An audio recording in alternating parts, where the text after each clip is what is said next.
All right, welcome back to the Dora Randolph Show. If you can't tell, I'm not at my crib. I'm at the church. We're moving into a new church building, so I'm helping out. I also have a screwdriver instead of the flip of the scripper.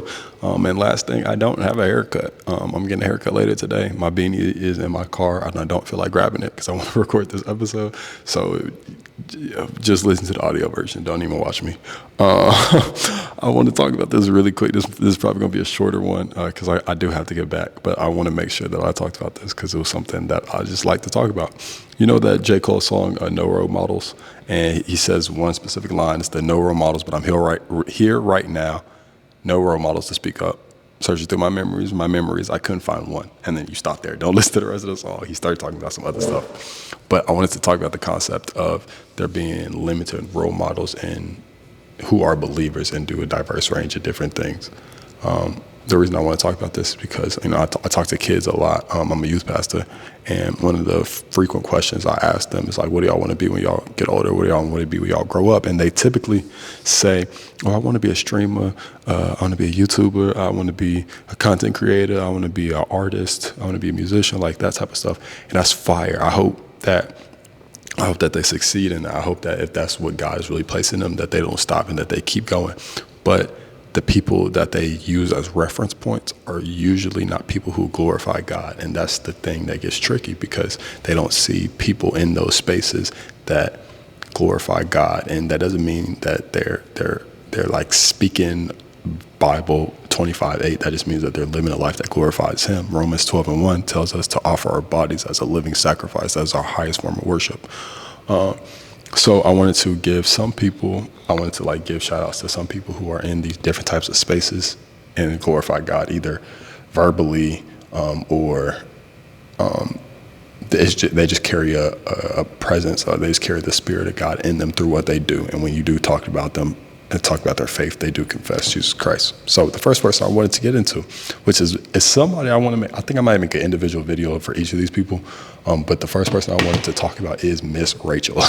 If you don't know who Miss Rachel is, she started in 2018, has this YouTube show where she did nursery rhymes and helped kids and educating kids in like early childhood development.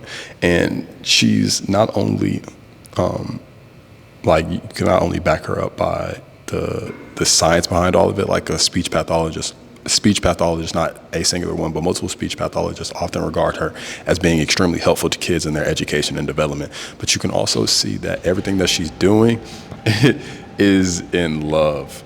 She had an interview on the Today Show maybe like 6 months ago or something, and she was talking about how she just wants to love on everybody, and that's because of Jesus Christ. It's because of her faith. And she wants to show people that it doesn't matter where you are in life, as in like location wise, it doesn't matter who you are, you can still get educated and you can still feel the love that she has to offer. And that love is because of Jesus Christ. So she is just the vessel. He is the source. And I just thought that was really cool how she doesn't, in any of her videos, she's not claiming Jesus Christ, but she's pushing out His love in a way that's palatable for people. In other words, she's using the talents that she has, that God has given her, to work in God's favor. Like, she has a talent for kids. Does that mean she has to become a youth pastor? No, it does not mean that. It means do what you're doing, but you change the intent. The intent could have been beforehand, I just want this so I can make money. Now it's, I want this so people can feel loved on, because Jesus Christ has so much love to offer, and eventually it will lead back to Jesus Christ. I just thought that was so cool, and I really want to do a video on her, because from what I know, there's so many things to unpack and discover, and I just really like it. The next person I want to talk about is this guy named Alex Kendricks. He is a writer, producer, director, and he's written and produced and directed these movies called Courageous, Fireproof, Facing the Giants, and The Forge.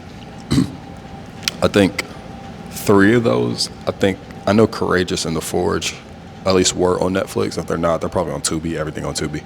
But please check out those movies, especially Facing the Giants and The Forge. Those are probably my favorite too.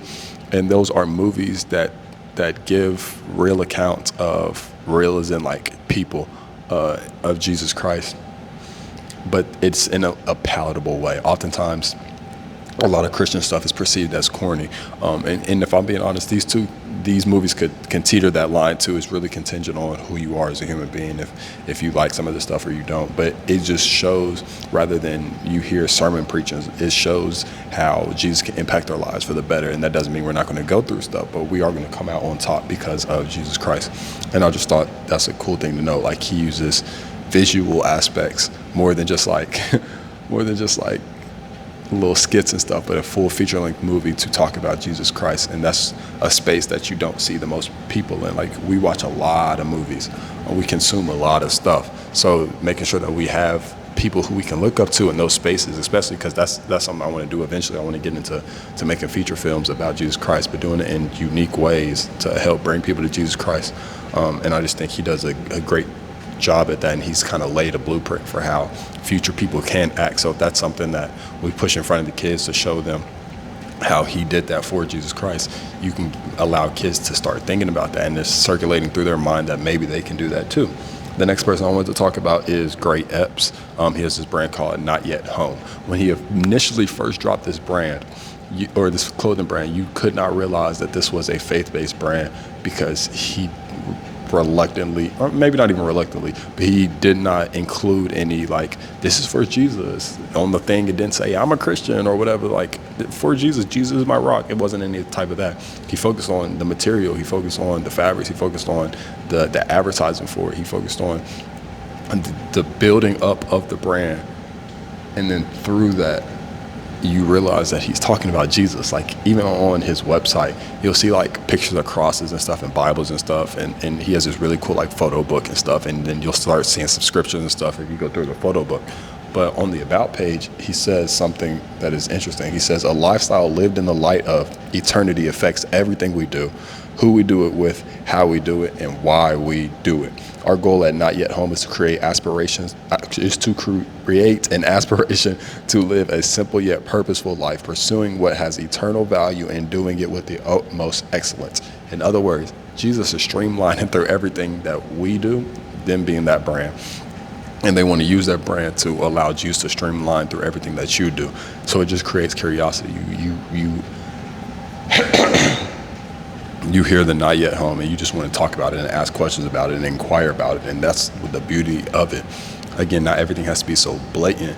There can be things ways that we sneak Jesus in through life. And Gray Epps is a great example of that. And the next person is a great example of it as well. This dude named Chris Broussard. He is a sports commentator. He works with FS1. He does what's the show called? He does First Things First with FS1. And he talked about sports like that's his day job. And that is okay. Again, he is a very talented speaker and individual. Is he becoming a pastor and a preacher? No.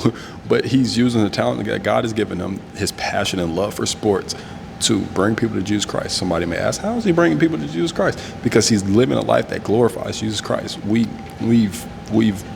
pushed God into a box, saying that we can only bring people to Jesus Christ if we talk about him directly, and fail to realize that Jesus Christ is in all, through all, and over all. So if we're doing the things that he's told us to do, then he's going to be working, because he's now invited in the mix. All he wants to do is be invited in the mix. He can take over. Like, he can walk in the trap, take over the trap, but we just have to allow him to like get in those spaces, you know what I mean?